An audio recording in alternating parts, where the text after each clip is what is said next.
although there's a slight negativity to this, and we'll continue in a similar sort of vein. We'll talk about that.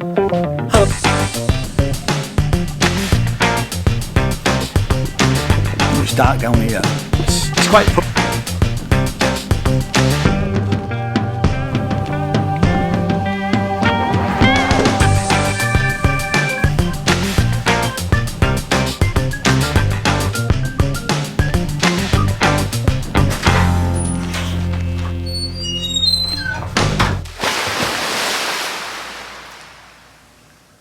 Hello and welcome to my channel. My name is Ian J. Cole, and this is a series of videos about how to start a UK based record label.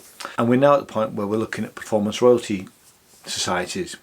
And in the last video, which is linked down below, we looked at PPL, and we did discuss some of the PRS elements and what the difference is between those two societies. So if you're unsure, have a look at that video first.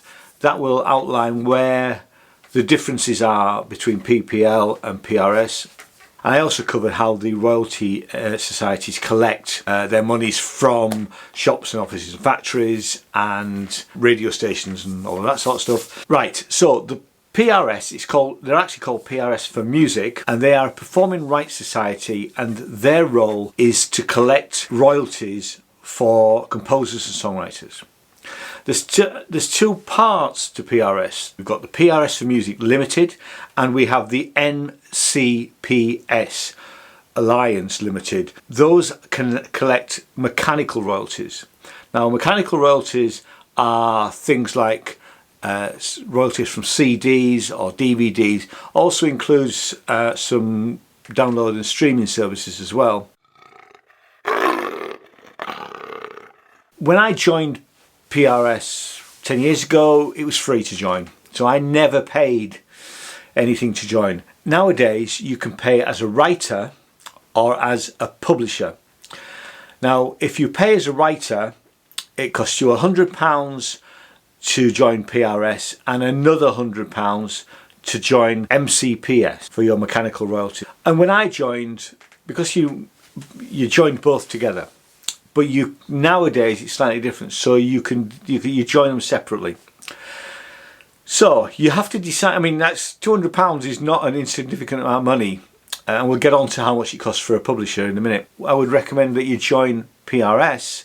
Now, whether you join MCPS is a decision that only you could make, really. You know, you have to have a look at the website, and you can make your own mind up if you want to pay for the £100 or the £200. What I've been advising my artists to do, especially groups, is that at least one member of the band joins PRS for Music, and then that person collects the royalties for the whole band. Now that, you know, there's an element of trust there.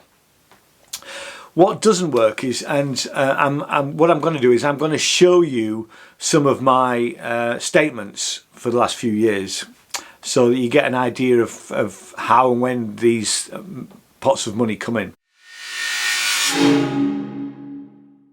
I worked on an album in 2016, a comedy album, and part of the deal with the composer of the songs and then the album was that I received 20% of the songwriting royalties, as in because I was working as an arranger and a producer, and I was playing on the albums. So the agreement we came to was that I collected 20% of those royalties.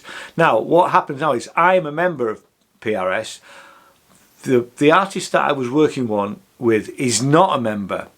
So they have paid me my 20% of the royalties, but his royalties are still waiting for him, and they're waiting for him to join. So it's a bit of a chicken and egg situation here, right? If you don't join, you can't get your royalties. What might have been better, it might have been better for me to turn around and say I was the songwriter and collect all of the royalties on his behalf and then pay him the 80%. And that's what I would normally be recommending bands to do. I only get involved with these sort of deals when there's a songwriting element involved on my behalf, or of that type of thing. I've done it 2 or 3 times now. It doesn't generate an awful lot of income, and as you will see with the statements. Right, now back to if you want to join as a publisher. Now, I did want to join as a publisher at one point because Sinners Music was starting to do publishing for our artists.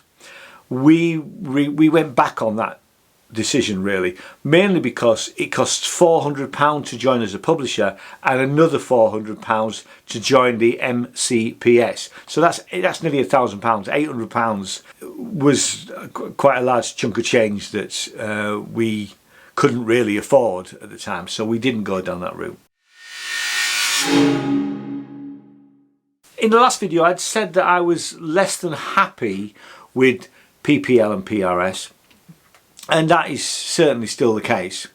One of the things that's happened, I created some tracks, and one of the tracks was picked up by an internet radio station, and they asked me if they could put it on their SoundCloud account, and I said yes.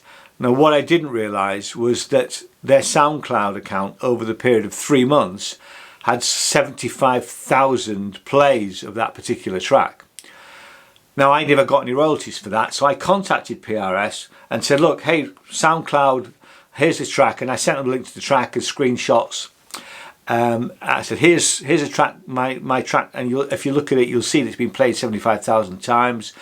How do I collect the royalties on this? Because I should be getting some royalties, some composer royalties. And they sort of fudged it at the time, really. They said, oh, well, we haven't quite arranged an agreement with SoundCloud. And when SoundCloud, I'm sure SoundCloud will notify us when we get everything sorted out, which they sort of fudged it. And I never ever did get a payment from SoundCloud via PRS. So, you know, that sort of thing does happen. Shops and offices have to pay for licenses for to play music in workplaces, and there's been quite a bit of criticism about that. And I'm going to read you a couple of examples. Really, I'm all that for songwriters and performers to have to collect their royalties, but I have some doubt as to the aggressive nature that PRS take with when trying to collect a license from a small business. And as I said in the last video, I'm not going to repeat the whole thing, go and watch that. Because we have Pocklington Music, we've had PRS contact us demanding the fact that we take a license. Now, you know, I won't go into that. You can watch that video, because all I'll be doing is just repeating myself. But let's have a look at some of the other examples. And these examples are taken from Wikipedia. There's been a few cases where PRS have taken people to court. In 2007, PRS for Music took a Scottish car servicing company to court because the employees were allegedly listening to the radio at work, allowing the music to be heard by colleagues and customers. And in June 2008, PRS Music accused 11 police stations for failure to obtaining permits to play music and sought an injunction and payments of damages.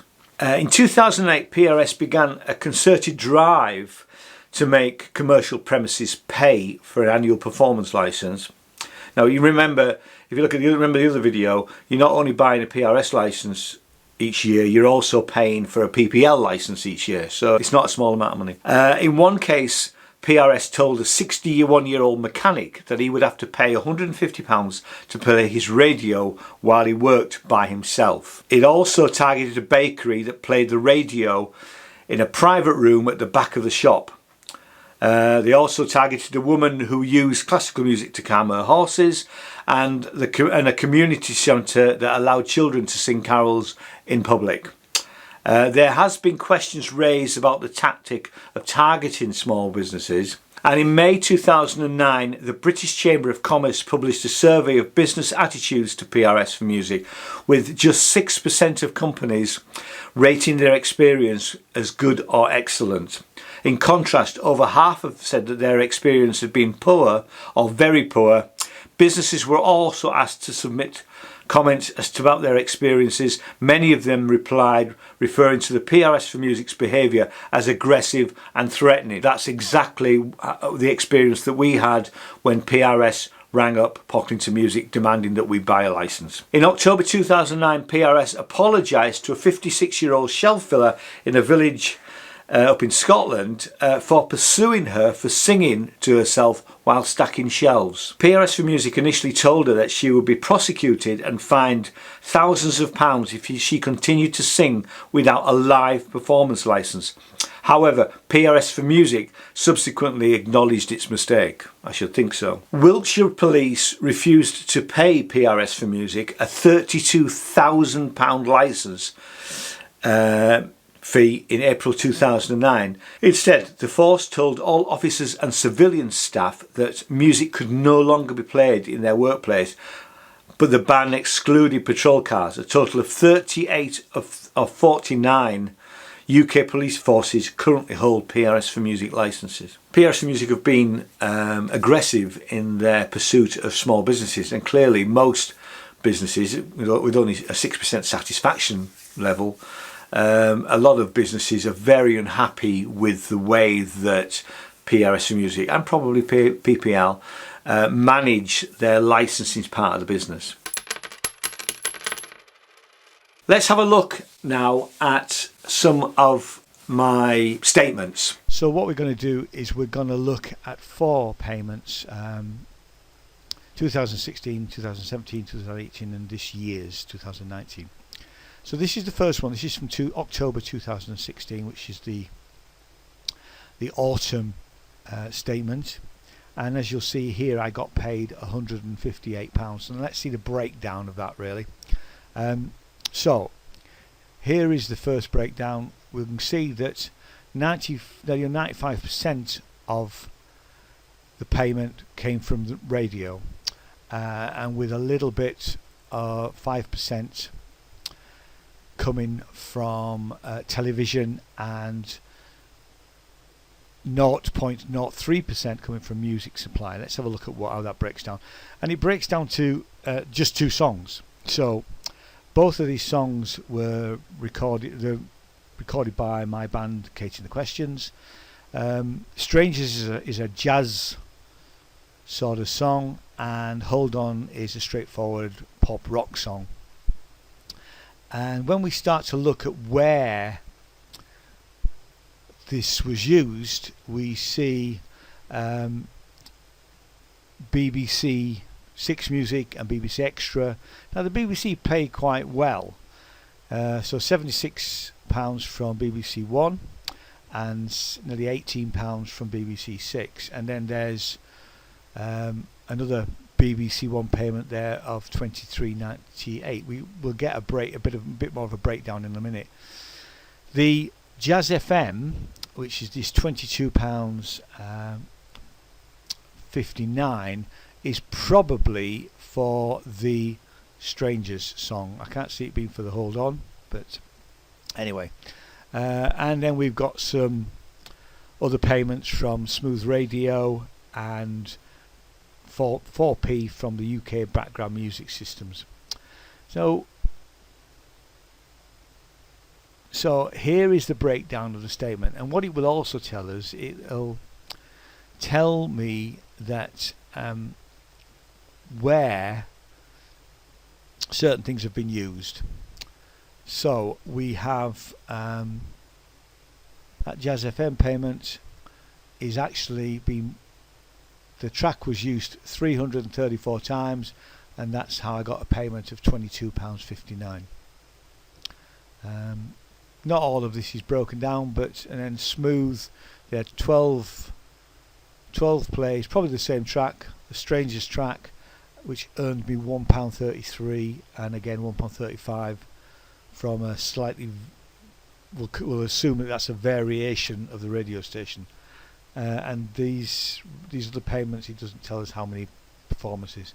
We've got some BBC TV here, Jamie's Sugar Rush, and this keeps propping up every so often. So one play, 5p, and that concludes that. Let's have a look at the next year. So this is 2017, December 2017. So what we've got here is, you see the breakdown again. Breakdown slightly different this time. Most of it is overseas, little bit of radio, little bit of online, and a little bit of TV. And we've got other songs being used as well. Now, Hold On is still there. The Marge Simpson is, I earned 20% of that song because I produced it, and that was the deal that I did with the composer.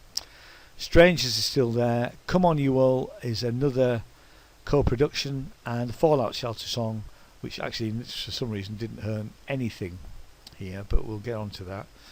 And when we see the breakdown this time, we've got Bahamas, we've got BBC One Extra, we've got the Lifestyle in Africa, Comedy Central, iTunes, and a little bit from some of the other stations that we saw. We got 29p coming in from YouTube for the first time.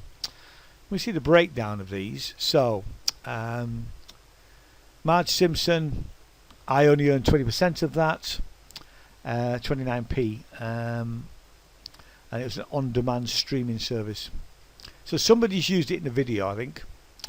And then Come On You All, again I earned 20% of that, 0.02p, so that's not earned very much at all, less than a penny for 6 plays. 10 plays of Jamie's Sugar Rush earns 30p, and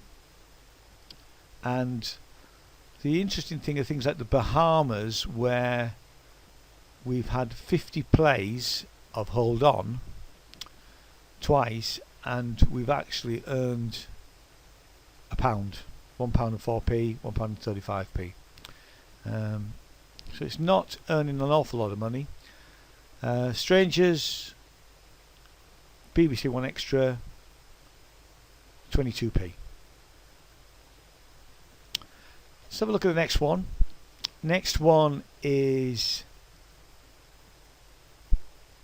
an addition to the it's still December 2017, but it's an addition to this one, and all the payments come from radio, and it's for Hold On and Strangers, and we've earned the grand total, it's all from the BBC, £2.48, and that's the breakdown there. 6 plays, 72p. What I don't understand is why sometimes you can have much higher payments for one play, and then, you know, it's hard to understand how these royalties are really divvied up.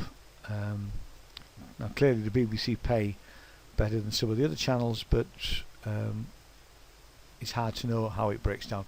And let's have a look at the Laity Statement. This statement is literally this month's grand total of £5.31, and the breakdown 82% overseas, 11% TV, and 6.4% online. So different songs again. Actually, we've Hold On is still there, but these title tracks, the 650 and 425, they're from one of my electronic albums. Not only very much, and a total of 7p, which we're not going to be able to retire on, but we do have things like the BBC Lifestyle is still there. We've got Amazon paying a penny.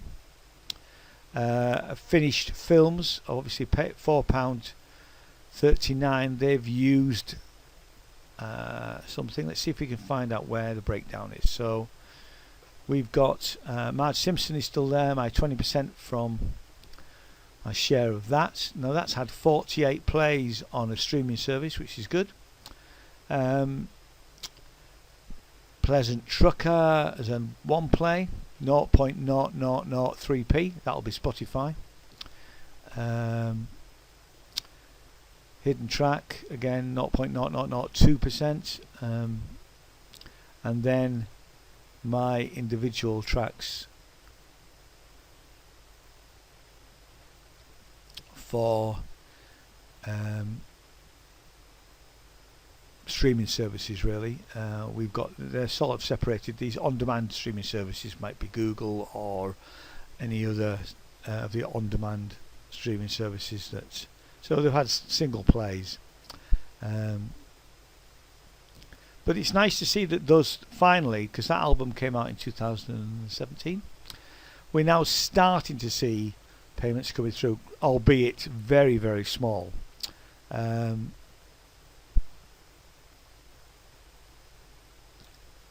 this is a breakdown of predominantly iTunes plays, very small number of plays, but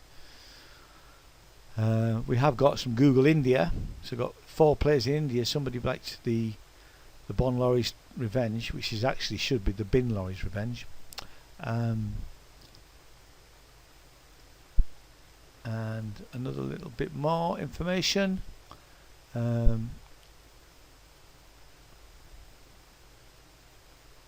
So see there, we've got Spotify, 43 plays, 0.003 pence, 3.7 pence, which is a ridiculous amount of money, really, for the plays. So you can see how you don't make very much money on these. The Jamie Sugar Rush is still continuing to use this is TV using some of my Hold On. So 21 plays and 24p, and then 6 plays and 13p, and then it's also been syndicated to Finnish TV, where we've earned 59p and £1.59 for, I don't say how many plays, but you know.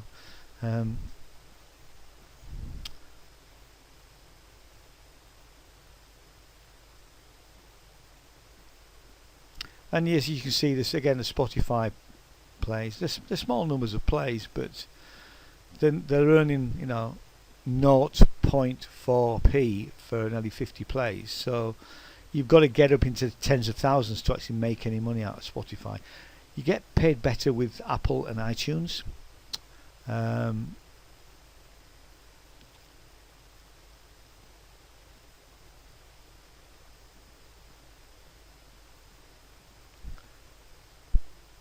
Google, looking at some of Google here, almost as bad as Spotify, because here we are, 1 play, 0.0017p, and another one here for a different territory, which is, actually doesn't tell us which territory that is, 0.0013p.